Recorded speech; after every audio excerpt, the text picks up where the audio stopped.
श्री लक्ष्मण जी महाराज राम जी के पास आए। राम लक्ष्मण जानकी जी तीनों वहां से चल करके पिताजी के पास पहुंचे।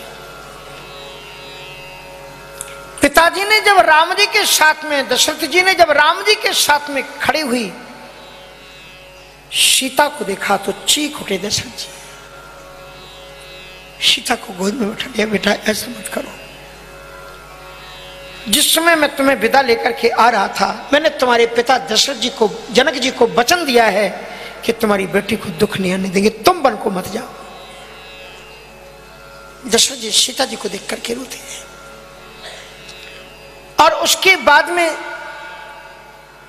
मुनिपट भूषण भाजन आनी आगे धर बोली। बहुत सी सखियां सीता जी को और समझाती हैं, पर सीता जी नहीं मानती। तुम कहो तो न दीन वनवासु, तुम्हें थोड़ी वनवास दिया गया है। कहो जो करें, करो जो कहें सास गुरु सासू, तुम तो वही करो जो माता पिता तुमसे कहते हैं। पर सीता जी नहीं बदलती अपने प्रण को, चल देती हैं। कैकेयी का आदेश पाते ही मंथरा 3 थालियां लाती। 3 थालियों में बलकल वस्त्र जो ऋषि मुनियों के होने चाहिए वो वस्त्र ला करके दिए जाते हैं। इस प्रसंग को आप वाल्मीकि रामायण को जरूर पढ़ना।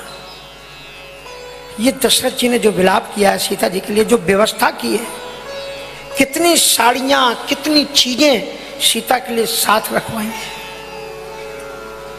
सीता जी अब रामचरितमानस में गोस्वामी तुलसीदास जी हमारे लिए एक नया संदेश देना चाहते हैं, इसलिए उन्होंने अपने ढंग से रखा है। पर वाल्मीकि रामायण में सीता जी ऐसे नहीं गई। पर आइए हम रामचरितमानस की कथा कर रहे हैं तो उसी भाव के साथ में हम रहे। तो उसमें आपको मैं ये बता रहा था कि सीता जी के लिए जब बलकल वस्त्र दिए गए राम जी को, लक्ष्मण जी को, और जिस वक्त श्री राम जी ने अपने शुभ्र मुकुट को अपने सुनहरे बालों से उतार करके नीचे रखा, जितने भी दासी दास थे चीख करके रोने लगे, कितने तो तड़प करके नीचे गिर पड़े। श्री राम जी ने महलों के अंदर में अपने मुकुट को उतार करके नीचे रख दिया। बाजू बंद राम जी ने उतारी, अंगूठियां उतार करके रखी, कमरधनी उतनी उतारी, हार आभूषण सब राम जी ने उतार करके रखे। और लक्ष्मण जी भैया को देख देख करके रो भी रहे, और वो भी अपने आभूषणों को उतार उतार करके नीचे रखते हैं। सीता जी उसको लेकर के खड़ी हुई है। जब राम जी ने अपने आभूषण बदल लिए, सीता जी उस थाल को लेकर के राम जी के पास आती। स्वामी मना क्षमा कीजिएगा, मुझे ये ऋषि पत्नियों की बलकल वस्त्र धारण करने आते नहीं है। राम जी के आंखों में अश्रु बिंदु आ गए। उन्होंने सीता जी को मां की ओर इशारा किया। कौशल्या जी के पास सीता जी उन वस्त्रों को लेकर के गई। कौशल्या जी ने कहा कि मैं भी अभी कहां बलकल वस्त्र बनी हूं, मैं अपने सीता के आभूषण कैसे उतारूं। और उन्होंने रोती हुई अवस्था में अरुंधति जी की ओर देखा, आप इनको वस्त्र पहना दीजिए। अरुंधति जी उन वस्त्रों को लेकर, पहले तो वो इतनी तेज से नाराज हुई कैकेयी के ऊपर कि महारानी अगर मैं चाहूं तो अपनी तपस्या से तुम्हें अभी नष्ट कर सकती हूं। अपने रघुकुल की कुल बधूटी ये सीता इन बलकल वस्त्रों में बंद हो जाएगी। तुम्हें लगता है ये तुम्हारे राज्य पर तुम्हारा अधिकार, आभूषण तुम्हारे हैं, तो रखो तुम्हारे आभूषण। तपस्वियां अपने तप से प्रभाव पैदा करती हैं। अरुंधति जी एक महल में ले गई और सीता जी का पूर्ण दिव्य वस्त्रों से श्रृंगार किया। तपस्या के बल पर निकाले वस्त्र आभूषण प्रकट हुए, श्रृंगार कराया। श्रृंगार कराने के बाद में वो लेकर के बाहर आई, और जब सजा करके बाहर आई तो वशिष्ठ जी ने देखा, रो उठे वशिष्ठ। कहा अरुंधति तुम कितने दिनों से चाहती थी कि एक बार सीता का श्रृंगार करने का सौभाग्य मिले, आज तुम्हें श्रृंगार करने का सौभाग्य मिला तो भी तुमने पूरा श्रृंगार नहीं किया, अधूरा श्रृंगार किया है। क्या तुम लोगों को यह बताना चाहती हो कि जंगल में रहने वाली ऋषि पत्नियों को कुल बधूटी का श्रृंगार करना नहीं आता? अरुंधति जी रो दी, कहा कि प्राण बहन जीवन आपने बिल्कुल सही कहा, मैंने पूरा श्रृंगार नहीं किया है।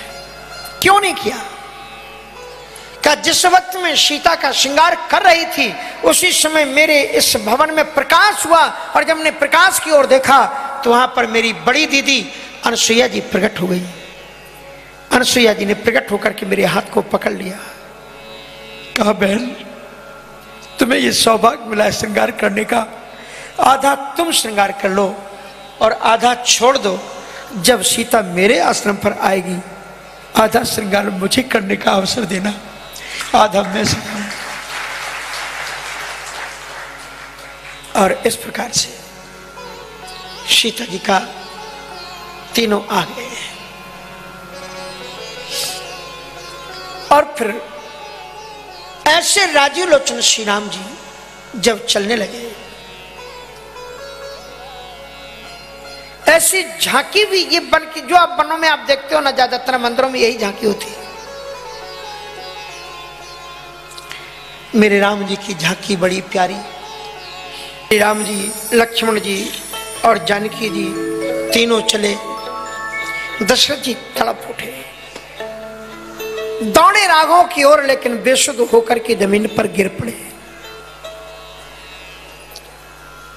और सुमंत्र जी को बुलाया, किले रथ संग सखा तुम जागू, रथ से लेकर के उनको जाओ।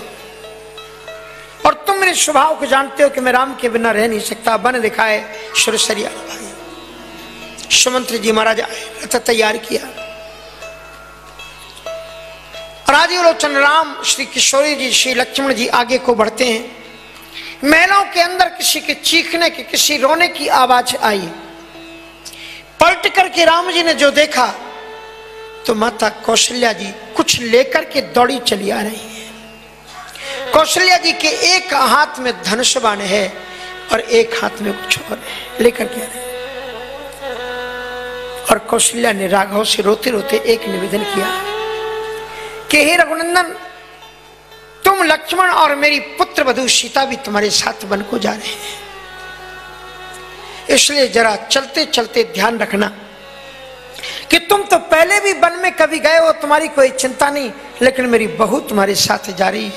अगर चलते चलते कहीं थक जाए तो किसी पेड़ के नीचे बैठ करके विश्राम कर लेना।